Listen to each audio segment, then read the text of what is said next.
یعنی کسی بدلے سے خالی جو مال ہے اسے سود کہتے ہیں.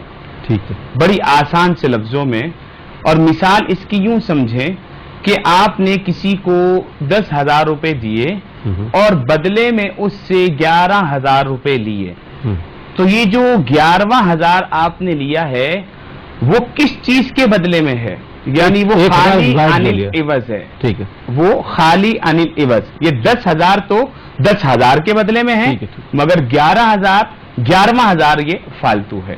اسے فقہا نے سود کی تعریف کہا کہ خالی عن العوض، جسے قرآن نے کوٹ کیا اور احادیث کریمہ نے کوٹ کیا. اس کی دو قسمیں ہیں. جی جی.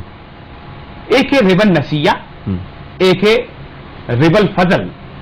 ربا الفضل حدیث سے حرام ہے، اور قرآن میں جتنی وعیدیں آئی ہیں وہ ربا النسیہ کے بارے میں آئی ہیں کہ وہ جب کچھ شخص کسی سے مجبوری کی بنا پر قرض لیتا تھا اور 1 سال کا مثال کے طور پر وقت طے پایا اور کہا 1 لاکھ روپے تجھے میں نے دیا ہے، تم مجھے 5,000 روپے مہینہ دیتے رہنا. اب جب 1 سال تک وہ 5,000 مہینہ بھرتا رہا یہاں تک کہ جب سال پورا ہوا تو وہ آ گیا چلے بھائی میرے پیسے نکالیں. بلکہ کتنے پیسے؟ کہا 1 لاکھ روپے. تو کہا وہ جو 5,000 دیے تھے، کہا وہ تو سود تھا. یہ ہے سود. یعنی کہ ہم عرب قبائل میں دیکھتے ہیں تو اوس اور خزرج یہ 2 قبائل ایسے تھے کہ جو مسلمانوں کو بھاری سود پر پیسہ دیا کرتے تھے، بھاری سود پر چیزیں دیا کرتے تھے، جس کی وجہ سے بہت زیادہ مسلمانوں کو بالکل اس طرح ہے. اور دوسری صورت یہ ہے کہ عرب میں جو یہ وبا آئی نا، یہ وبا عرب میں بھی نہیں تھی. یہ وبا عیسائیوں میں بھی نہیں تھی. اچھا. یہ وبا یہودیوں سے آئی ہے. اچھا. پھر یہودی جب اس کام میں لگے، پھر انہوں نے کاروبار کے نئے طریقے بنائے، پھر عیسائیوں نے اسے ایڈاپٹ کیا، پھر وہاں سے وہ مشرکین مکہ کے پاس آئے، پھر یہ طریقہ رائج ہو گیا سود کا. اور یہ اتنا خطرناک طریقہ تھا کہ جو ایک دفعہ لے لیتا تھا وہ اس کو خودکشی کرنی پڑتی تھی، وہ پیسے ادا نہیں کر سکتا تھا. قرآن نے اسی کو حرام کہا. تو قالو، وہ سب بولے کہ یہ تو مثلر بے ہے، کاروبار ہے. اللہ رب العزت نے فرمایا نہیں، یہ کاروبار نہیں ہے. احل اللہ البیع وحرم الربا. اللہ نے سود کو حرام کر دیا اور بزنس کو حلال کر دیا. کیا بات. بزنس اور چیز ہے، سود اور چیز ہے. وہ کہتے ہیں بھائی دیکھو، بزنس سے بھی پیسہ ملتا ہے، سود سے بھی پیسہ ملتا ہے، ایک ہی تو چیز ہے. اللہ نے ان کے درمیان فرق کیا اور فرمایا نہیں، ایسا نہ کہو کہ یہ بے کی مثل ہے. بے حلال ہے، تجارت حلال ہے، تجارت حلال ہے، کاروبار بزنس حلال ہے، سود حرام ہے. ٹھیک ہے صاحب، مزید بات کریں گے آپ سے. ہمارے ساتھ جیسا کہ میں نے عرض کیا کہ بہت ہی عمدہ خطاط ماشاءاللہ پاکستان میں بھی، پاکستان سے باہر بھی آپ اس حوالے سے جانے پہچانے جاتے ہیں خطاطی کے حوالے سے. محمد ابوبکر صدیق صاحب ہمارے ساتھ موجود ہے. ماشاءاللہ صدیق صاحب، کتنے عرصے سے خطاطی کا یہ سلسلہ جاری ہے؟ کتنی عمر میں شوق پیدا ہوا اور آپ نے باقاعدہ طور پر اسے اختیار کیا؟ السلام علیکم. وعلیکم. یہ تقریباً 15-16 سال کی عمر سے ہی، اور شوق تو نہیں تھا ایسا کوئی خاص، بس یہ میرے والد صاحب کا شوق تھا. اچھا. اللہ تعالیٰ والد صاحب کو جزا دے. اور ان کا جو عام ان کی ہینڈ رائٹنگ تھی وہ بڑی اچھی تھی، جو پین سے لکھتے تھے وہ. تو بس وہی ہم لکھتے دیکھتے تھے ان کو. اس کا کوئی ایسا پلان نہیں تھا کہ اس کو باقاعدہ سیکھیں گے، یا اس کے لیے کوئی بڑی ریاضت کرتے تھے، کچھ چیزیں بناتے تھے. تو میرے والد صاحب کا سعودیہ جانا ہوا، وہاں انہوں نے حرم نبوی میں، اللہ کے گھر میں، مسجد نبی شریف میں خطاطی کا کام دیکھا. تو ان کے جیسے ہر باپ کے دل میں ایک بات آتی ہے، تو ان کو شوق ہوا کہ میں بھی اپنے بیٹے کو یہ کام اچھا سکھاؤں. والد صاحب کی خواہش پر انہوں نے پھر ہم سے رابطہ کیا خط کے ذریعے، فون. والدہ کو کہا کہ ان سے کہیں کہ یہ کام سیکھ لیں. بس وہ اللہ تعالیٰ کو کچھ منظور تھا یہ معاملہ کہ بغیر کچھ کہے کوئی اس کے اوپر سوال و جواب. میں نے کہا کہ ٹھیک ہے. بس اسی وقت یہ سفر شروع ہوا، اور اس کے پیچھے کوئی تحریک نہیں تھی کہ یہ پلان تھا کہ ایسا شوق ہے یہ اس کو. میں چاہوں گا ابوبکر بھائی ہمارے ناظرین کو ایک تغرہ جو آپ ماشاءاللہ لے کر آئے صاحب، اگر کتاب تھوڑی سی آپ 1 منٹ کے لیے اٹھا لیں تو یہ ضرور انشاءاللہ ہمارے ناظرین بھی دیکھ سکیں گے کہ ماشاءاللہ آپ کی خطاطی کے نمونے جو ہیں سبحان اللہ. اگر اس کو آپ زوم ان کر کے لے لیں تو لا يدخل الجنت قطات، چغل خور جو ہے وہ کبھی بھی جنت میں نہیں جائے گا. ٹھیک ہے، اس کو اگر میں اس طرح رکھ لوں تو میرا خیال ہے ہمارے ناظرین صحیح طور پہ دیکھ سکیں. یہ ناظرین دیکھیے ماشاء اللہ،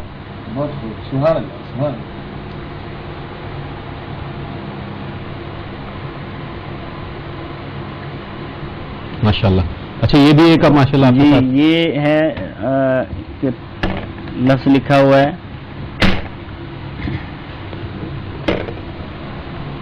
ماشاء اللہ. تہادو تحابو، تحفہ جو ہے وہ لیا کرو، واہ، اس سے محبت بڑھتی ہے. تحفہ دیا کرو، تحفہ لیا کرو. یہ تو تحفہ ہی ہے. یہ آپ کی تحفہ ہے. اور ابھی آپ بھی تحفہ ہی دیں گے. ماشاء اللہ ماشاء اللہ، بہت خوبصورت آپ نے ماشاء اللہ. اچھا ایک چیز جو بہت اہم اور یقیناً تمام ہی چیزیں بڑی اہم ہے، اس میں جو قرآن کریم جو آپ نے ماشاء اللہ جی جی یہ خطاطی کی ہے، میں چاہوں گا اس کو ذرا سا آپ جی، ہمارے ناظرین کو دکھائیں. یہ اللہ تعالیٰ نے سعادت یہ بتاتے ہیں آپ کہ ماشاء اللہ 6 سال کے عرصے میں آپ نے 6 سال میں اس کی کتابت مکمل ہوئی ہے. مکمل کتابت. یہ مکتبہ البشرا والے ہیں، ان کو اللہ تعالیٰ جزا دے، انہوں نے اس کام کا بیڑا اٹھایا. اور اس کو میں دکھانا چاہوں گا اپنے ناظرین کو کہ اس میں اسماء الحسنہ بھی ہے ماشاء اللہ، جی جی مکمل کام اور ہے، مکمل ہاتھ کام جو ہے سے قرآن کریم کا جو ہے. اور ماشاء اللہ یہ بہت بڑی سعادت ہے جناب. یہ تو سعادت دارین ہے جی جی کہ الحمدللہ اللہ تعالیٰ نے آپ کو سعادت عطا فرمائی کہ الحمدللہ. قرآن کریم کی کتابت ایک بہت بڑا کام ہے، بہت بڑی سعادت ہے جی بس اللہ تعالیٰ نے آپ کو کرم ہے. عطا فرمائی ہے. جی جی اسی لیے اصل میں آپ کو بلانے کا اور آپ کو یہاں زحمت دینے کا مقصد بھی یہی ہے کہ بہت سے ہمارے ناظرین میں سے ایسے بھی لوگ ہوں گے کہ جو خطاطی کرنا چاہتے ہوں جی گے، جی ان کے لیے سنگ میل ہے جی جی جی کہ انہیں نظر آئے کہ آیا جب کام ہوتا ہے تو کس سطح پر جاتا ہے جی جی اور جی. کس طریقے سے اس کی پذیرائی ہوتی ہے. بالکل بالکل. انشاءاللہ مزید آپ سے بات کریں گے. ایک حدیث میں جی سنانا جی چاہوں جی گا ضرور ضرور. کہ جب تک کوئی نیکی کی چیز لکھی ہے، درود شریف لکھا ہے کسی نے، جب تک وہ پڑھا جاتا رہے گا لکھنے والے کو ثواب ملتا رہے واہ گا. واہ واہ. جب تک قرآن کسی نے لکھا ہے تو وہ پڑھا جاتا رہے گا، اسے ثواب ملتا رہے گا. واہ. حدیث پاک میں ہے جس نے نیکی کے کام کو شروع کیا، جب تک لوگ اس پر عمل کرتے رہیں گے، بغیر عمل کرنے والے کے عمل میں کمی ہوئے، اس کے ثواب میں کمی ہوئے، ایسا ہی ثواب اس کو بھی ملے گا اور ایسا ہی ثواب اس کو بھی آپ ملے نے گا. تو بڑا کام کر دیا جناب. انہوں نے کہ ماشاءاللہ ماشاءاللہ قیامت تک کے لیے صدقہ جاریہ ہو گیا. اللہ تعالیٰ آپ کے لیے نے سب کا کام جاری. لیا جی بس. بالکل آپ کے لیے صدقہ جاری ہوگی. ناظرین اور ایسے ہمارے پاس کیلیگرافی کے نمونے موجود ہیں اور ایسے خوبصورت نمونے موجود ہیں کہ جسے آپ دیکھیں گے تو یقیناً آپ کی طبیعت خوش ہو جائے گی اور آپ کو بڑی مسرت ہوگی کہ ماشاءاللہ آج بہت اچھے مہمان گرامی کو ہم نے مدعو کیا ہے. ایک مختصر سا وقفہ لے رہے ہیں، وقفے کے بعد حاضر ہوتے ہیں، ہمارے ساتھ رہیے گا.